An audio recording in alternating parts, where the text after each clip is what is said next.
자, 우리가 이제 본문을 통해서 지금 이 2주 동안 계속 하나님의 말씀을 듣고 있습니다. 지난주 21절과 21절을 통해서 하나님께서 우리에게 그렇게 말씀하셨지요. 하나님께서는 사람의 의로는 절대 하나님의 의를 만족시키지 못한다고 말씀을 했습니다. 21절에서 그래서 율법 외에 나타나는 하나님의 한 의, 먼저 21절 상반절에서 그랬죠. 새롭게 나타난 하나님의 의는 무엇과 상관없이 이 땅에 오셨다고요. 율법과 상관없이. 왜 율법과 상관없이 하나님의 의가 우리 가운데 오셨다 그래요? 율법은 구원받는 법이 아니라 구원받은 성도가 살아가는 법이기 때문에 그렇다라는 거예요. 그리고 이제 21절 하반절에서는 율법 외에 나타난 하나님의 의는 율법과 선지자, 즉 구약 성경에 의해서 입증된 의라는 거예요.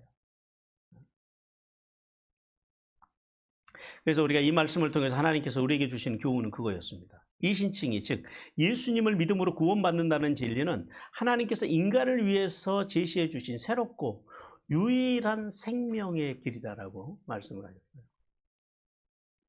그리고 이제 22절에서는 하나님의 그 의를 받는 방법과 결과에 대해서 말씀을 하셨는데요.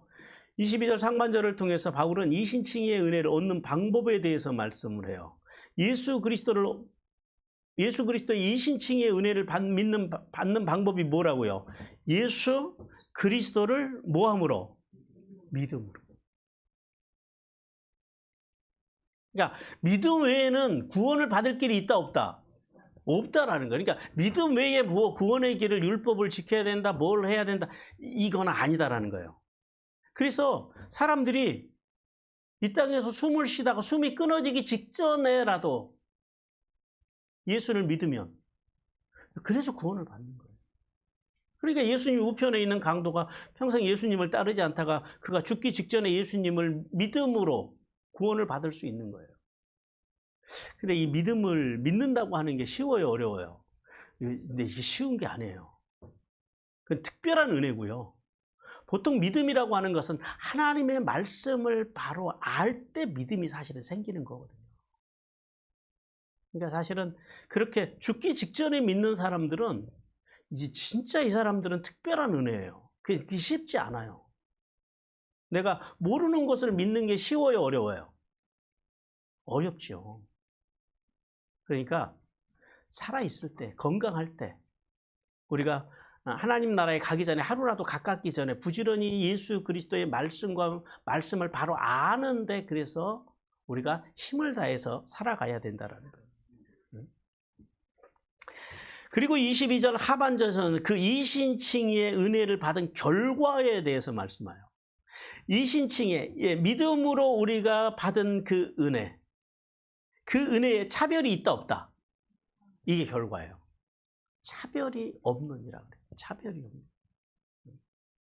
그래서 누구든지 예수 그리스도를 믿으면 아브라함의 영적인 후손이 되고, 그리고 아브라함이 받았던 그 영적인 복을 받을 수 있게 됐다. 그 복을 받는데 차별이 있다 없다?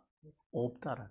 구원을 받는데 차별이 있다 없다? 없다라. 뭐 교회를 좀 오래 다녔던, 교회를 오래 다녀도 하나님의 말씀과 말씀의 정신이 없으면 그게 허당이다라. 별 영향가가 없어요.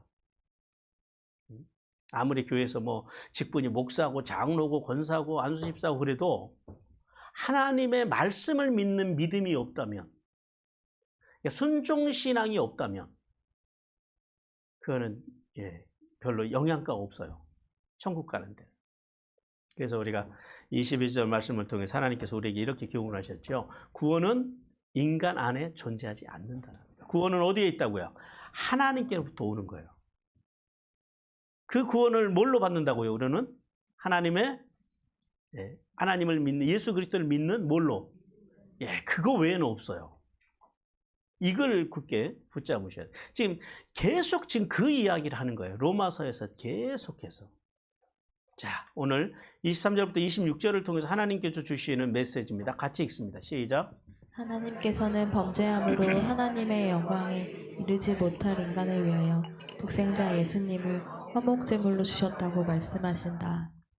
예, 이제 앞에 22절에서 믿는 모든 믿는 자는 하나님의 의가 임해서 의롭게 칭함을 받았다라고 하는 말씀을 한 바울이 오늘 여기 이제 23절과 24절을 통해서 이신칭의의 위대함, 이신칭의 은혜의 위대함에 대해서 말씀을 해요. 먼저 23절 상반절에서 바울은 모든 인간이 죄인이라고 선언합니다. 여기서 모든 사람은 어떤 의미를 가질까요? 모든 사람이라고 하는 것은 누구도 예외 없이. 왜 사도 바울이 모든 사람이 누구도 예외에 있는 전 인류가 죄인이라고 말씀하시냐면 그 당시 유대인들 때문에 그래요. 그 당시 유대인들이 무슨 생각을 가지고 있었다고요? 자기들은 아브라함의 자손으로 할례도 받았고 그리고 모세를 통해서 율법을 받은 민족이기 때문에 무슨 짓을 해도 자기들은 구원을 받는다라고 하는 이상한 믿음을 가지고 있었어요. 그래서 오직하면은 유대인들은 그 당시에 어떤 생각을 가지고 있었냐면은 자기들이 설령 죄를 져가지고 지옥의 문 앞에 가서 있다 할지라도 할례를 받고 율법을 받았기 때문에 누가 와서요? 아브라함이 와서 자기들을 천국으로 인도한다라고 하는 이런 믿음을 가지고 유대인들이 살았다라는 거예요. 그런 유대인들을 향해서 오늘 바울이 뭘 말씀해요? 이 세상 사람 누구도 예외 없이 다 죄를 범한 죄인이다 아니다. 다 죄인이라는 거예요. 그러니까 마치 나는 조금 죄를 덜 지은 것처럼 자기는 죄인이 아닌 것처럼 그래서는 안 된다라는 거예요. 모든 사람이 죄를 범하였음에 그래요. 근데 이 말씀도 잘 알아야 돼요. 왜냐하면 모든 사람이 죄를 범하려니까 내가 죄를 범해서 내가 죄인이 되었구나 이렇게 생각하는데 이 말씀의 의미는 그것도 맞는 말인데 이 말씀은 그런 의미가 아니에요. 이 죄를 범하였다라는 말이 원래 하마르타노예요. 죄를 짓다라는 말인데 오늘 본문에서는 헤마르톤이라고 썼어요. 이 헤마르톤이 뭐냐면은 이게 부정과거형이에요. 그러니까 과거에 죄를 지은 것 때문에 우리가 죄인이 되었다라는 거예요. 그러니까 이 헤마르톤이 부정과거형으로 한 번의 역사적인 사실을 의미해요. 자, 그러면 이제 대충 감이 오죠. 언제 우리가 뭐 때문에 죄인이 됐다라는 거예요? 어디서요? 에덴 동산에서. 누가요? 아담과 하와가 하나님의 선악과의 계명을 깼잖아요. 하나님의 선악과를 따먹음으로 하나님께서 선악과를 따먹으면 어떻게 된다고 말씀하셨어요? 반드시 죽는다 그랬어요. 근데 그 선악과를 사탄에게 속아가지고 따먹었어요. 그래서 범죄하게 됐다라는 거예요. 그리고 이제 난 다음에 아담과 하와가 그렇게 이제 선악과를 따먹음으로 범죄한 이후에 아담과 하와의 후손들은 태어난 사람들은 다 뭘 가지고 태어났다고요? 그렇죠. 그 말씀이에요. 이게. 그러니까 헤마르톤. 과거에 아담과 하와가 선악과를 따먹음으로 에덴 동산에서 죄를 지음으로 인해서 인간에게 죄가 들어왔고 그 후손된 인류의 시조이자 그리고 대표인 아담의 범죄로 인해서 그의 후손들이 다 뭐가 됐다고요? 그러니까 여기서 비껴나갈 인간이 있어요, 없어요? 한 사람도 없다라는 거예요. 다 그래서 죄인이 되고 영원한 죽음에 처하게 됐다라는 거예요. 그래서 23절 하반절에서 바울은 모든 인간은 그래서 그 결과로 어떻게 됐다고요? 하나님의 영광에 이르지 못하게 되었다라고 말씀을 해요. 그럼 하나님의 영광이라고 하는 게 뭘까요? 하나님의 영광에 이르지 못했다. 이게 여러 가지 해석이 있어요. 이제 신학자들이 여러 가지 해석을 하는데 그러나 성경의 문맥을 앞뒤를 잘 보다 보면은 이 뭐와 관련이 있냐면 하나님의 형상과 관련이 있어요.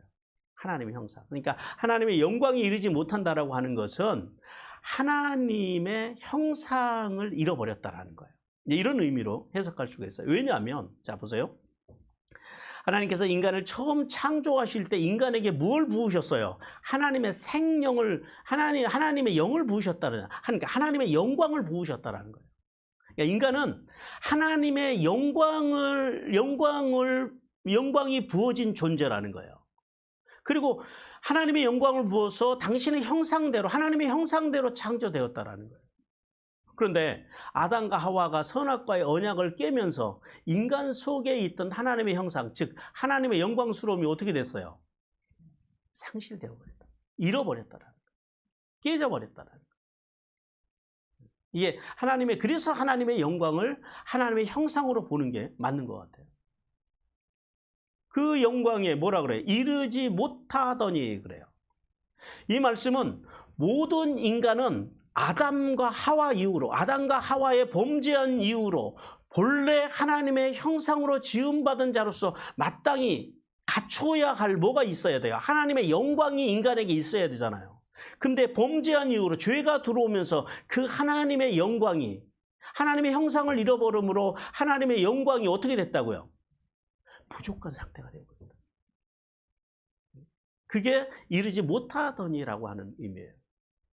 그래서 바울은 유대인과 같이 할례를 받고 율법을 준수해도, 또 더 나아가서 인간의 기준으로 선을 행하고 의롭다 할지라도, 아무리 우리가 의롭게 살아도, 착하게 살아도 죄인 된 인간은 절대 완전하신 하나님의 영광에 이를 수 있다 없다? 없다. 이게 문제예요. 그래서 하나님께서는 이 땅에 하나님의 때에 예수 그리스도를 믿는 믿음, 뭘 보내셨다고요? 이신칭의의 은혜를 인간에게 부어주셨다라는 말씀입니다. 그리고 20절, 4절 상반절에서 바울이 이제 새로운 하나님의 이신칭의의 은혜가 누구 안에서요? 예수 그리스도 안에 있는 속량, 즉 무엇과도 바꿀 수 없는 예수님의 십자가의 보혈로 이루어졌다라고 말씀해요.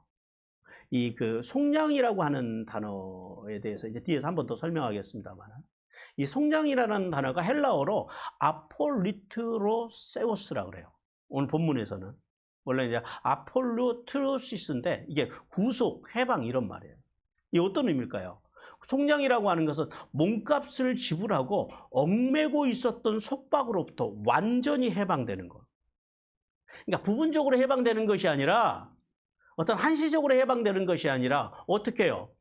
완전하게 해방되는 것을 속량이라는 거예요. 즉 예수님께서 십자가에서 피를 흘려주심으로 구속의 값을 지불하여 주셨고, 그래서 인간은 그 예수님의 그 보혈의 공로 때문에 어떻게 해요? 단번에 영원히 온전하게 죄와 사망의 권세에서 벗어나서 의롭게 되어서 이제는 누가 되었다고요? 우리가 하나님 나라의 상속자, 기업의 상속자가 되었다라는 말씀.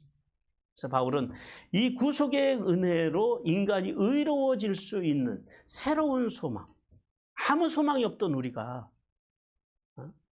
이제는 예수 그리스도가 오심으로, 그분을 믿음으로 우리가 하나님의 나라의 백성이 되는, 영원한 하나님의 나라를 소유하는 그런 새로운 소망이 생겼다라고 말씀해요. 그리고 이제 24절 하반절에서 바울은 예수님을 믿으면 하나님의 의가 되어서 어디에 이르게 된다라고요? 구원에 이른다라고 하는 진리가 어떻게 해요? 하나님의 은혜로 값이 있이 없이, 값없이 우리에게 주어지셨다라고 말씀해요. 오늘 24절 하반절에서 그래요. 하나님의 은혜로 값없이 의롭다 하심을 얻은 자가 되었느니라 그래요. 자, 그러면 하나님의 은혜란 뭘 의미할까요? 하나님의 은혜를 직역하면은 그의 은혜예요. 그리고 그의 은혜가, 하나님의 은혜가 어떻게 해요? 값이 이시 없이, 값이 없이 우리에게 주어졌는데, 이 값없이라고 하는 단어는 그 앞에서 말씀한 하나님의 은혜를 더 강조하기 위한 말씀이에요. 그러니까 하나님의 은혜나 값없이나 같은 의미를 가지고 있다고요. 이게 헬라어로는 도레안인데 무료로 주신 과분한 선물, 이런 의미를 가지고 있어요. 그리고 의롭다 하심을 얻은 자가 되었느니라고 하는 말씀은 하나님께서 인간이 타락하면서부터 주신 이 믿음으로 의롭게 된다라고 하는 이 신칭의 은혜를 완성시키기 위해 누구를 보내주셨다고요? 예수님을 보내주셨다. 그 예수 그리스도를 믿는 자들에게는 칭의, 즉 과거의 죄인의 신분에서 벗어나서 하나님의 아들로서의 의인의 신분을 얻게 하셨다라는 말씀이에요. 바울은 인간이 절대 의로우신 하나님 앞에서 의롭다 칭함을 받는 길은 오직 누구의? 예수님의 무엇을 보혈의 공로를 의지할 때만 가능하다라고 말씀합니다. 성도 여러분, 하나님께서는 범죄하여 하나님의 영광에 이르지 못하게 된 인간이 예수 그리스도 안에서 하나님의 은혜로 값없이 구속함을 받았다라고 하는 이 말씀을 통해서 오늘 우리에게 이렇게 교훈하십니다. 주님의 교훈 같이 듣겠습니다. 시작. 예수님께서 십자가로 붙이신 구원은 죄와 사망으로부터의 완전한 해방이다. 주님께서 십자가로 이루어주신 구원은 죄로부터의 완벽한 해방이다라는. 여러분, 앞에서 이제 속량이라고 하는 단어를 우리가 봤습니다만은, 이게 속량이라는 단어가 이게 아까 말씀드렸는데 헬라어로 아폴리트로시스라고 그래요. 이게 신약성에 한 10번 정도 나와요. 이게 굉장히 중요한 단어인데, 이게 원래는 어떤 의미냐면은 그 갑옷이나 우리가 옷을 입을 때 옷을 이렇게 좀 느슨하게 끈을 푸는 거, 원래는 이런 의미로 사용돼서 이게 원래 그런 의미예요.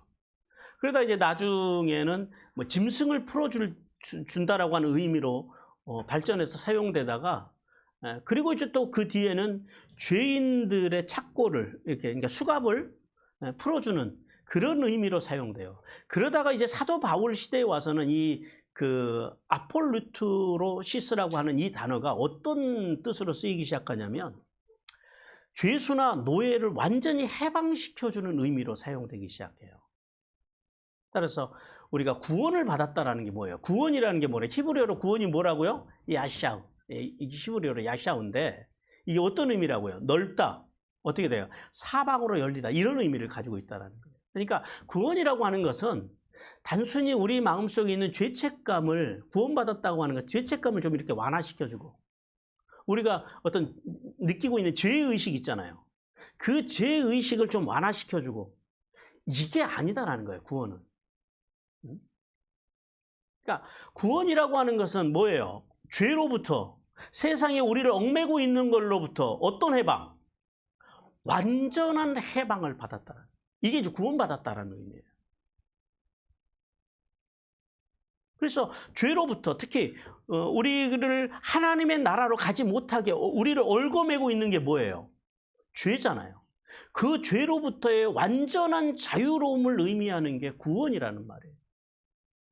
그리고 또 이 칭의라는 말, 칭의라고 하는 의미가 뭐냐? 이게 원래 법정 용어거든요. 이게 뭐냐면은 법정에서 판사가 선고하는 거예요. 당신은 무죄입니다라고 선고하는 거예요. 이거를 칭의라고 그래요. 즉 법정에서 죄인이라는 사람들의 따가운 눈초리와 그리고 부끄러움, 그리고 사람들의 비난 속에서 서 있는 그 피고인이, 그 피고인을 향해서 판사가 무죄하다라고, 의롭다라고 판결을 하는 것. 그래서 그 판결 후에는 그 사람을 누구도 죄인이라고 해요, 안 해요? 죄인이라고 말하지 않는 것. 그것을 칭의라고 한다는 거예요. 자, 보세요. 우리가 구원, 속량에 대해서, 그리고 칭의에 대한 의미를 들었어요. 그러니까 우리가 하나님의 그 대속의 은혜로, 속량의 은혜를 입어서 우리가 구원받았다라고 하는 걸 뭘 의미해요? 구원이라고 하는 것은 그래서 막연한 게 아니다라는 거예요. 예수님께서 죄인인 우리가 짊어져야 할 십자가를 대신 지시고, 그리고 죄인인 우리가 치러야 할 죄값을 어디에서요? 십자가에서 그 귀한 옥체를 찢으시고, 그리고 그 보배로운 물과 피를 쏟으시며 죽음으로 대신해 주심으로 의로운 재판장이신 하나님께서 그 죽음을 보시고, 예수님의 그 십자가의 죽음을 보시고 우리를 향해서 뭐라고 선포하셨다고요? 이제부터는 우리가 죄가 있는 자다 없는 자다, 이제는 죄가 없다라고 하나님께서 선포하셨다는 거예요. 뭐 때문에? 누구 때문에? 예수님 때문에. 예수님께서 십자가에서 그 보배로운 옥체를 찢으시고, 그리고 물과 피를 쏟아 주심으로 그것을 보시고 하나님께서는 모든 인간들의 죄를, 왜 그래요? 그 주님께서 십자가에 죽으셨다는 건 뭐예요? 우리의 모든 죄와 허물을 다 주님께서 신적 교환을 통해서 다 가져가셨다는, 다 해결해 주셨다는 거예요. 하나님께서는 이러한 위대한 구원의 은혜를 근데 값없이 주셨다라고 더 나가서 말씀해요. 그것도 언제예요? 우리가 회개했을 때, 아니면 우리가 죄인 되었을 때? 그렇죠. 우리가 아직 죄인으로 살아가고 있을 때 하나님께서 독생자 아들 예수 그리스도를 보내셔서 그분을 십자가에서 그분이 돌아가심으로, 그분이 십자가를 지심으로, 그분을 희생시키심으로 우리를 구원해 주셨다. 이것이 구원의 은혜. 그러므로 성도는 구원받을 자격이 없는 나를,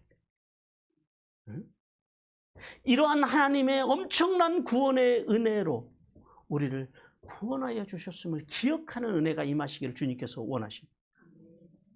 그리고 더 나아가서 그 구원의 은혜를 기억하고 그 은혜에 감사하고, 그러면 이제 그분의 은혜에 감사하고 어떻게 살아야 되겠어요? 그분의 뜻에 따라서 하나님의 말씀과 말씀의 정신으로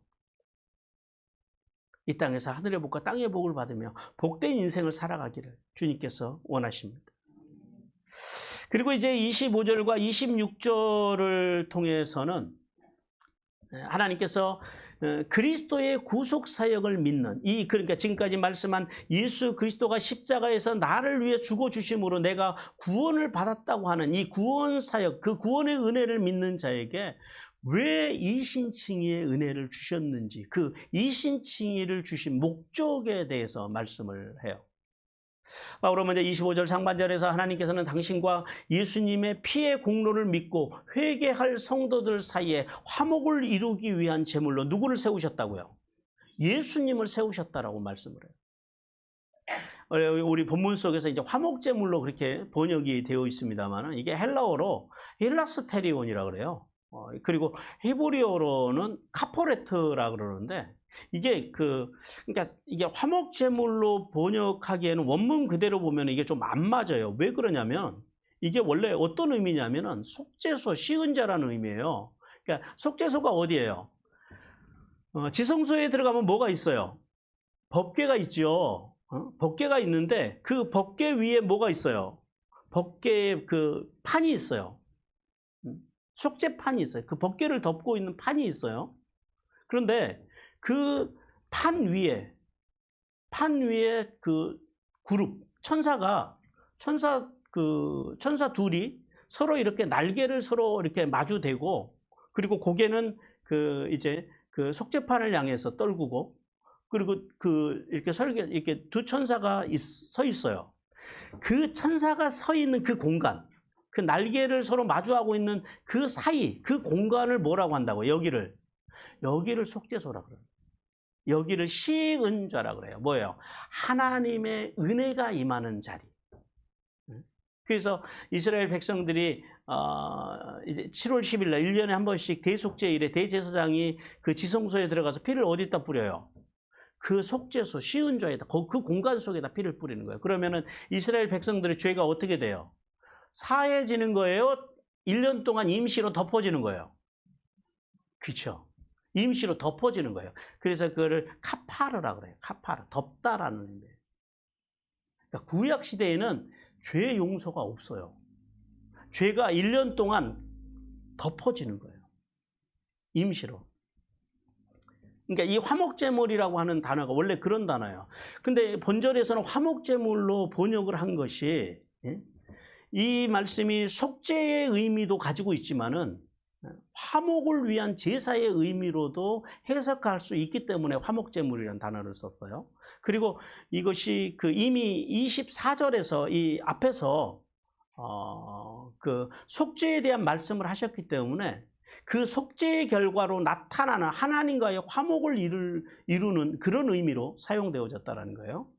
그리고 그 화목제물로 어떻게 하셨다고요? 세우셨다 그러잖아요. 여기 세우셨다라고 하는 말이 이렇게 세우다라는 의미가 아니라, 사실 원문을 보면은 이게 프로에데토라 그러는데 직역하면 이렇게 돼요. 공개적으로 드러나다. 사람들이 볼 수 있도록. 뭘 지탱하기 위해서 세운 것이 아니라 모든 사람이 보게 하기 위해서 앞에 내놓았다라는 거. 이런 그 의미예요. 즉 하나님은 친히 당신의 의를 밝히시기 위해서 그리스도를, 예수님을 화목제물로 세우시려고 언제부터 계획하셨다고요? 창세로부터 그것을 계획하셨다라는.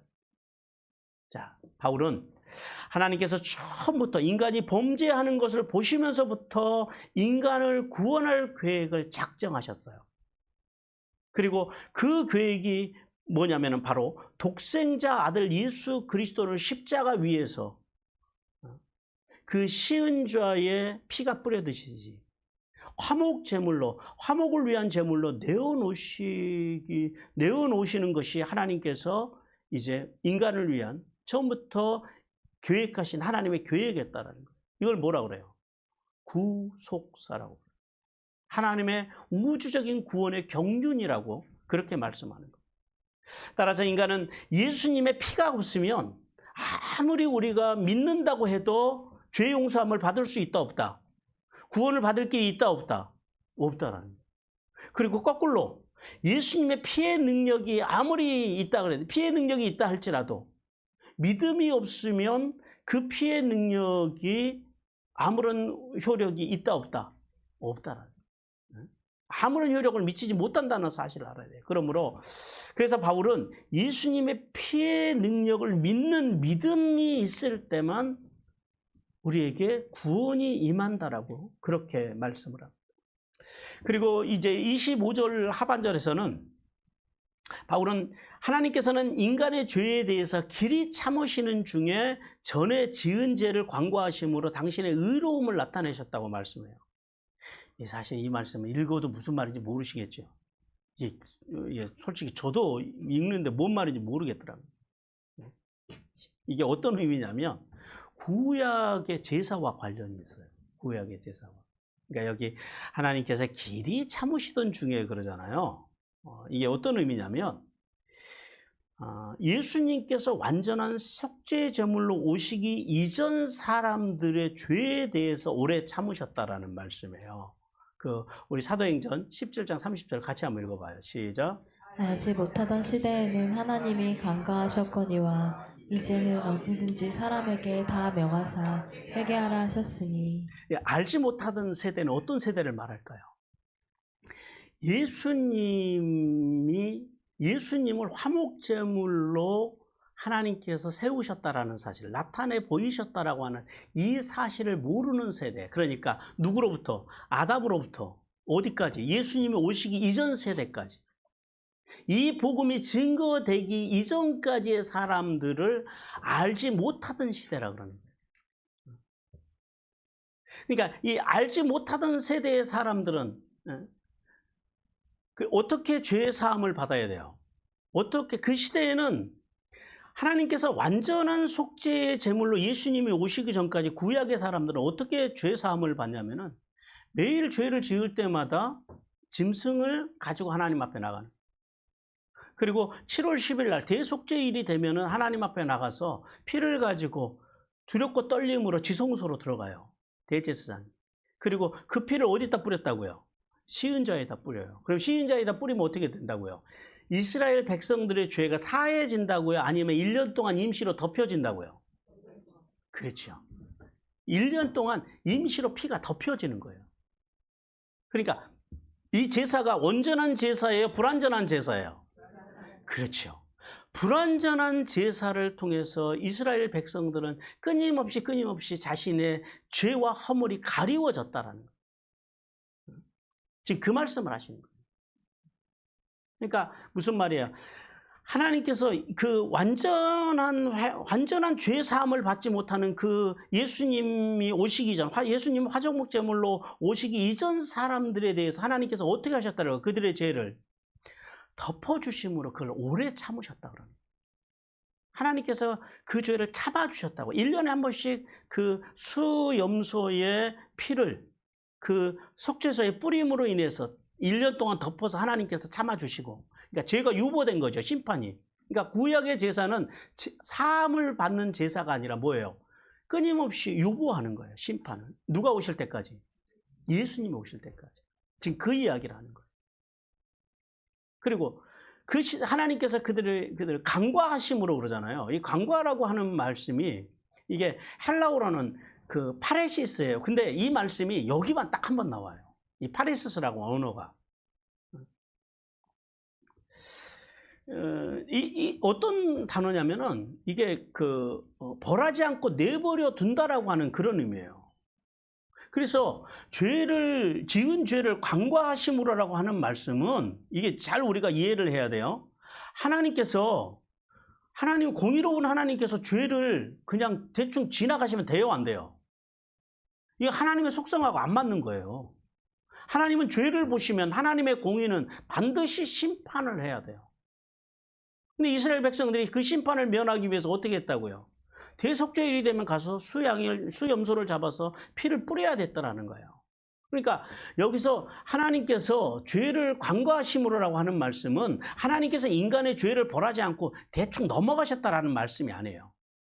죄인된 인간이 불완전한 그 제사를 통해서 하나님 앞에 나올 때 하나님께서 오래 참으심으로 인내하심으로 그들의 죄가 가리워지도록 해주셨다는 거예요. 무슨 말이에요? 그들의 죄에 대해서 하나님께서 심판을 유보하셨다는 거예요. 그래서 시편 32편 1절에서 이렇게 말씀을 해요. 같이 읽겠습니다. 시작. 허물의 사함을 받고 자신의 죄가 가려진 자는 복이 있도다. 네, 이게 그래서 구약 시대에는 이렇게 속죄 피를 통하여서 속죄 제사를 통해서 허물이 사함을 받고 죄가 가리워진 자들, 그 사람이 복이 있다라는 거예요. 그리고 나타내려 하심이라고 그래요. 나타내려. 여기 나타나다라는 말이 증거하다라는 말인데요. 자기의 의로움을 나타내려 하심이라는 이 말씀은 하나님께서 아브라함과 이삭과 야곱을 통한 언약과 그리고 모세를 통해서 주신 율법의 그 언약을 맺으시고 예수님이 오시기 전까지 불완전하지만 어떻게 하셨다고요? 그 언약을 따라서 희생 제물을 드리는 사람들의 죄를 어떻게 해주셨다고요? 가려주셨다. 가려주심으로 당신의 의로움을 증거하셨다라는 그런 말씀이에요. 쉽지 않죠. 이게 로마서가 참 이게 어려운 말씀인데 이해가 되세요? 근데 대답이 없으시네.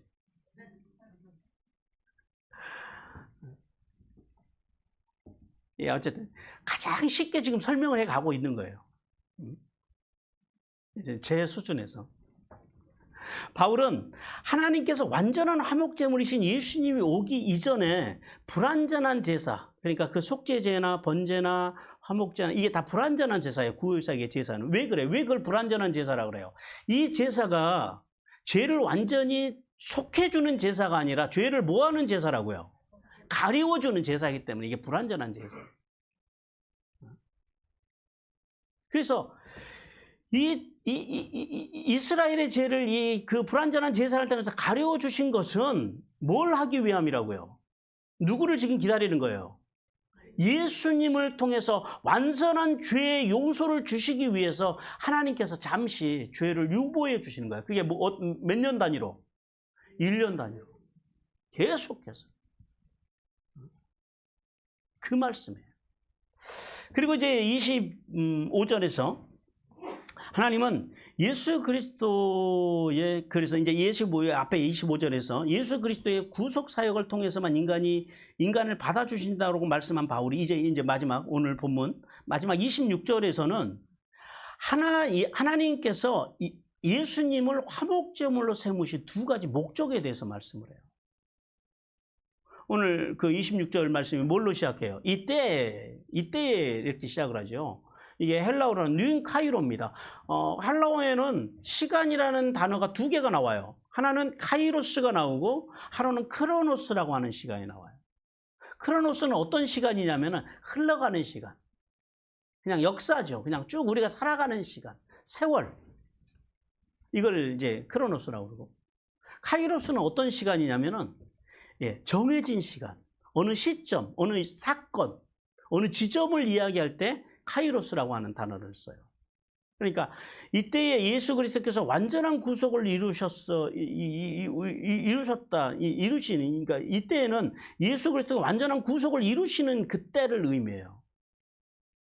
즉 앞서 말씀한 하나님께서 언약으로 인해서 인간의 허물을 덮어주는 시기와 대조되는 때, 어떤 때예요? 지금 내가 예수 그리스도를 믿고 구원받은 때, 그게 이때예요.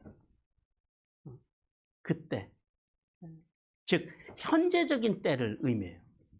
하나님께서는 이때에, 즉 오늘날에도 예수님을 화목제물로 세우신 첫 번째 목적은 뭐냐면 당신의 의로움을 나타내기 위함이라고 말씀해요.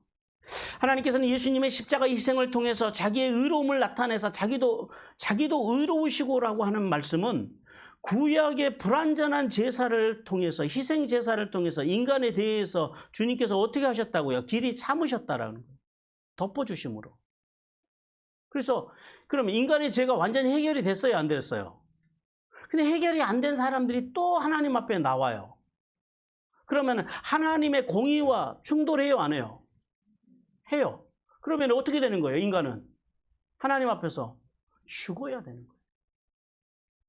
그런데 하나님께서 그렇게 하지 아니하시고 길이 참으셨다라는 거예요. 응?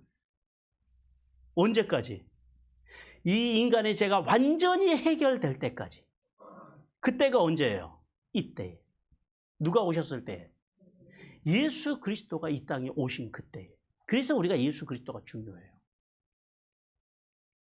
예수 그리스도가 안 오셨으면 우리는 계속해서 불안불안한 삶을 살아야 되는 거예요. 그래서 인간의 죄의 대가를 치르기 위해 예수님이 십자가에서 화목제물이 되어주심으로 모든 인간이 불의를 하심으로 모든 인간의 불의를 대신하여 지고 죽어 주심, 그것을 말씀한다라는 거예요. 즉 십자가의 희생으로 인간을 구원하시라고는 하나님의 목적이 이루어짐은 그것이 하나님의 의의 증거가 된다는 거예요. 왜 그러냐면은 구약시대에는 이게 하나님의 공의하고 안 맞거든요. 근데 예수님께서 오셔서 단번에 영원히 온전하게 십자가에서 우리의 죄를, 인간의 죄를 어떻게 하셨다고요?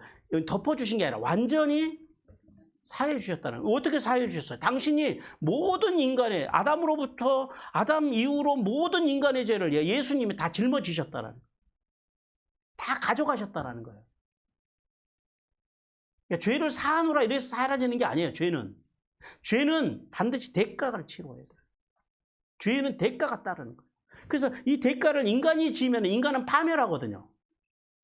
그러니까 하나님께서는 인간을 죄로 파멸하게 하지 않게 하기 위해서 어떻게 하셨다고요?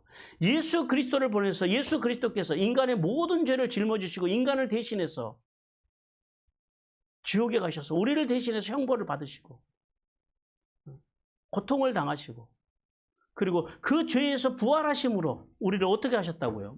뭐라고 부름을 받게 하셨다고요? 칭의, 의롭다 칭함을 받게 하셨다라는 거예요. 그렇게 하심으로, 그렇게 했더니 이제 어떻게 됐어요? 하나님의 의가, 하나님의 공의가 만족이 됐다라는 거예요. 그러면 이제 인간이 하나님 앞에 나갈 때 문제가 생겨요, 안 생겨요? 하나님의 의에. 문제가 안 생기죠. 왜요? 인간의 죄가 예수님의 십자가로 다 처리가 돼버렸기 때문에. 이해가 되세요? 네. 그래서 하나님의 공의가 만족이 됐다는 거예요.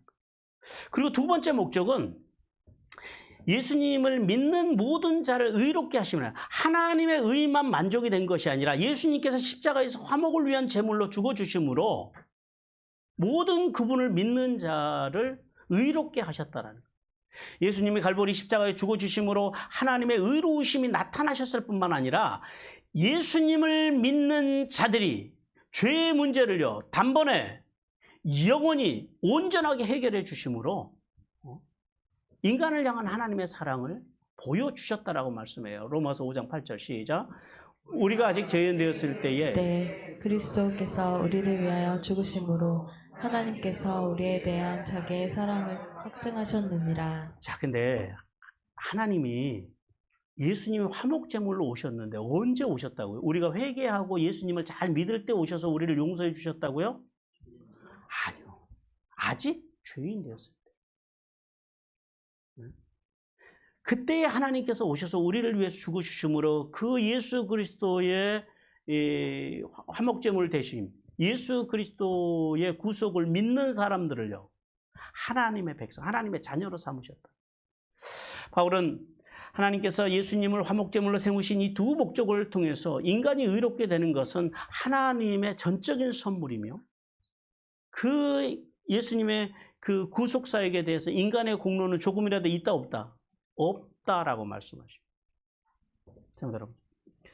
하나님께서는 예수님을 화목제물로 세우셨다는 말씀을 통해서 오늘 우리에게 이렇게 교훈하십니다. 같이 읽겠습니다. 시작. 예수님의 십자가 속에는 하나님의 공의와 사랑의 두 속성이 완전한 조화를 이루고 있다. 하나님께서는 예수님의 십자가의 죽으심을 통해서 하나님의 대표적인 두 가지 성품, 즉 공의와 사랑을 보여주셨다라고 말씀을 해요. 공의라고 하는 게 뭐예요? 공의라고 하는 게 헬라어로 디카이오슈네라고 합니다. 그리고 히브리어는 째다카라고 그래요. 그러니까 남성용으로 쓸 때는 체데카라고 쓰고요. 여성용으로 쓸 때는 이제 째다카라고 쓰는데, 이게 어떤 의미냐면 올바름, 의로움을 의미해요. 즉 하나님은 죄가 없으신 분이기 때문에 어떤 죄와도 타협할 수 없는 하나님의 성품, 그것을 공의라고 그러는 거예요. 그러니까 보세요. 우리가 예수 그리스도를 믿지 않고서는 하나님 앞에 나갈 수 없다라고 하는 게 어떤 의미인지 이해가 되셨어요?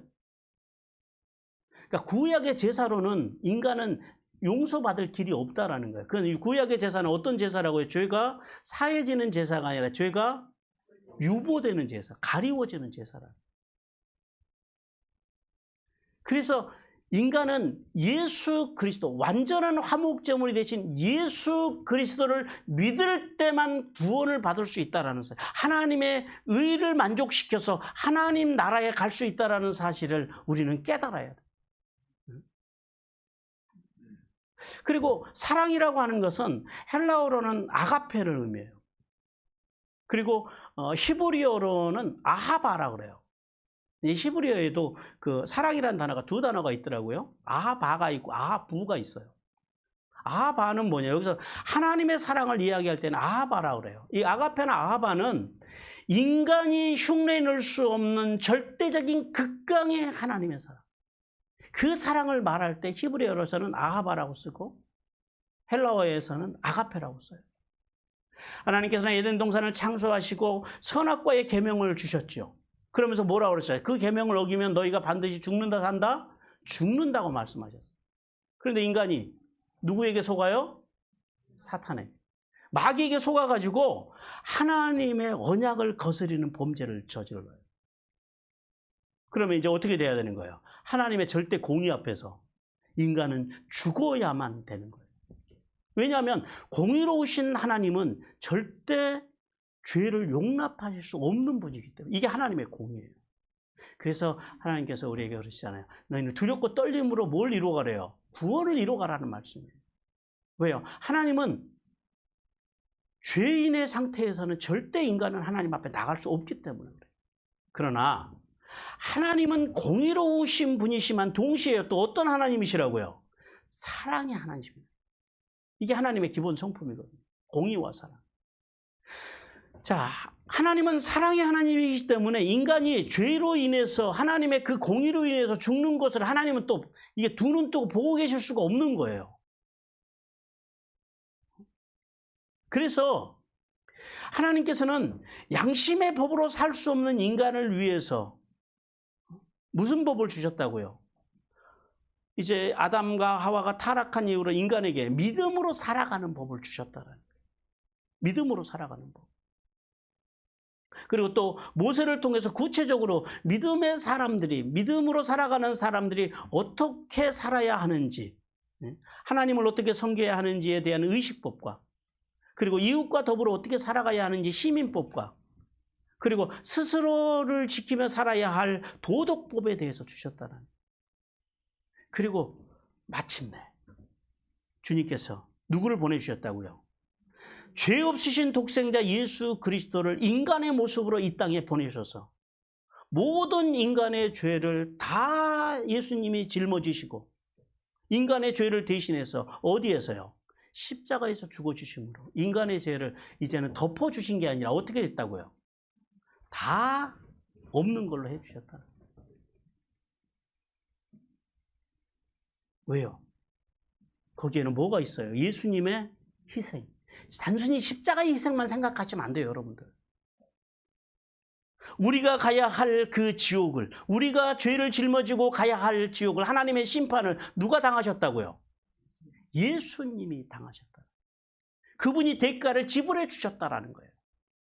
그 엄청난 대가를 당신의 옥체를 찢으시고 당신의 물과 피를 쏟으시고 당신의 영이 지옥에 가서 우리를 대신해서 형벌을 받으시는 그 엄청난 희생의 대가를 치르시고 누가 구원받았다고요? 내가 구원받았다. 그러니까 여러분 보세요.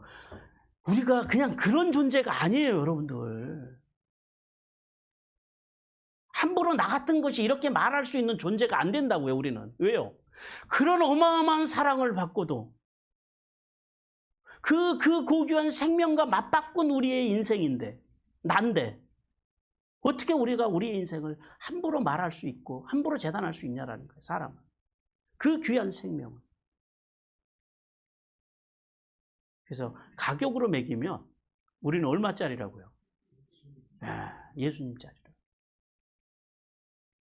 그러니 여러분의 생명을 사랑하세요. 여러분의 인생을 사랑하세요. 왜요? 우리는 그런 그분의 위대한 희생으로 세워진 사람이, 구원받은 사람이 누구라고요? 나라라는.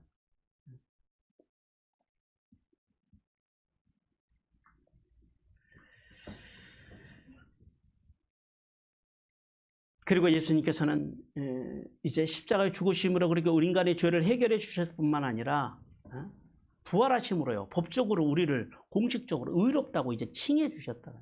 그러니까 여러분, 우리는 늘 죄를 짓지요. 그러면 죄인이죠.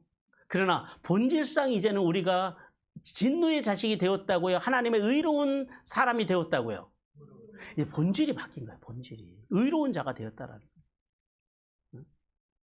그래서 믿음의 사람들이 뭘 잘해야 된다고요? 의로운 자로서, 구원받은 자로서 어떤 신앙을 가져야 된다고요? 늘 슈브의 신앙, 하나님께로 돌아가는 신앙. 우리 살아가면서 인간의 몸을 입고 있는 동안에 늘 죄를 져요, 안 져요? 짓죠. 죄 안 짓는 사람 세상에 어디 있겠어요? 그 죄를 하나님 앞에 가지고 나가는 용기가 있어요. 부디 여러분 안에 늘 내가 내 본질이 의로운 자가 되었음을 믿고 하나님의 칭의의 은혜가 주어졌음을 믿고, 내가 비록 연약해서 육신을 입고 있는 동안에 연약해서 죄를 짓고 때로는 우리가 부족하다 할지라도 누구에게로요? 나에게 칭의의 은혜를 주신 그 예수 그리스도께로 돌아가서 그 십자가의 공로, 그 보혈의 공로를 힘입어서 날마다 의로운 자로 끊임없이 살아가는 은혜가 임하시기를 주님께서 원하십니다. 그러므로 성도는 십자가를 볼 때 우리는 그래서 두 가지를 생각해야 돼요. 하나는 뭐라고요? 하나님의 절대 공의. 그래서 십자가를 볼 때마다 두렵고 떨림이 있어야 돼요. 내가 하나님의 공의 앞에서 죄를 안 져야 하는데, 그래서 할 수만 있으면 죄를 안 지을 수는 없지만 뭐하고 살자고요? 죄를 짓지 않기 위해서 발버둥침을 살아가자라는 거예요. 죄를 짓지 않기 위해서 사력을 다해서 살아가자라는 거예요. 그 죄를 지금 어떻게 하라고요? 네, 슈브의 신앙으로 돌아와서 회개하면 돼요. 어떤 죄라도. 회개할 때는 미안한 감정을 가지면 안 돼요. 담대함을 가져야 돼요. 그리고 빠님의 신앙으로 하나님 앞에서 살아가기 위해서 발버둥치는 은혜가 임하시기를 바랍니다. 또한 십자가를 통해서, 이게 이제 공이고, 십자가를 통해서 절대 포기하지 않으시는 하나님의 사랑을 우리는 깨달아야 돼요. 독생자들 예수 그리스도를 주시기까지, 아끼지 않고 주시기까지 사랑해 주신 그 하나님의 사랑이 어디에 담겨 있다고요? 십자가 안에 담겨 있다. 그래서 따라서 그 하나님의 공의 앞에서, 그리고 또 그 무한하신 사랑 앞에서 우리는 그래서 뭘 잘하자고요? 감사하는 걸 잘하자. 늘 그 십자가의 사랑에 감사하고 우리의 살아가는 순간순간마다 하나님의 영광을 위하여 살아가기 위해서 매일 결단하는, 믿음으로 살아가기로 매일 결단하는 성도들이 되시기를 주님께서 원하십니다. 사랑하는 성도 여러분, 하나님께서 인류의 시조인 아담과 하와의 범죄로 인해서 본질상 죄인으로 태어나서 하나님의 영광이 이룰 수 없는 우리를 위해서 독생자들 예수 그리스도께서 화목제물로 오셨다는, 하나님께서 그분을 화목제물로 보내셨다는 사실을 우리는 깨달아야 돼요. 그래서 구약시대 때부터 인간들의 죄를 이렇게 덮어오던 것을 예수님의 십자가의 보혈로 완전히 해결해 주셨음을 믿어야 돼. 또한 하나님께서는 오직 그 하나님의 은혜로 속량, 즉 구원의 은혜를 받은 우리가 이 십자가에 담긴 놀라운 하나님의 은혜를 찬양하며 공의의 하나님, 사랑의 하나님을 찬양하며 구원받은 자로서 담대함. 야, 죄를 지어도 당당함이 좀 있어야 돼요. 죄 때문에 주눅 드는 것이 아니라 죄를 가지고 어떻게 하라고요? 당당하게 하나님 앞에 나가서. 왜요? 그걸 위해서 주님이 오셨으니까. 나가서 하나님, 제가 또 어린 죄를 지었네요. 안 지으려고 애를 써봤는데 그래도 제가 약해요. 그리고 하나님 앞에 진실됨으로 회개하고 또 나가서 하나님 보시기에 하나님의 자녀로서 구원받은 자녀로서 합당한 삶. 고난이 와도 구원받은 자녀로서 인내할 줄 알고 조금 좀 힘들면은 일희일비하는 그런 신앙이 아니라 구원의 그 풍성함을 가지고 내가 좀 고난이 와도 넉넉하게 인내할 줄 알고. 왜요? 구원의 기쁨이 그거보다 너무 크니까. 하늘의 소망이 이 땅의 고난보다 크니까. 그러니까 큰 것을 가지고 있으면 작은 것은 문제가 안 되는 거예요. 그리고 더 나가서 좋은 인격으로 나에게 좀 힘든 말을 하고 좀 어려운 말을 하고 그런 사람들을 만나도 어려운 일을 만나도 넉넉하게 좀 받아줄 줄도 알고 인내할 줄 알고 또 좋은 인격으로 맞아줄 줄도 알고 그리고요 흔들리지 않는 소망. 이 구원의 비밀, 이 완전한 구원의 비밀을 깨닫고 흔들리지 않는 하늘의 소망으로 하늘의 복과 땅의 복을 받는 성도들이 되시기를 주님께서 간절히 원하십니다.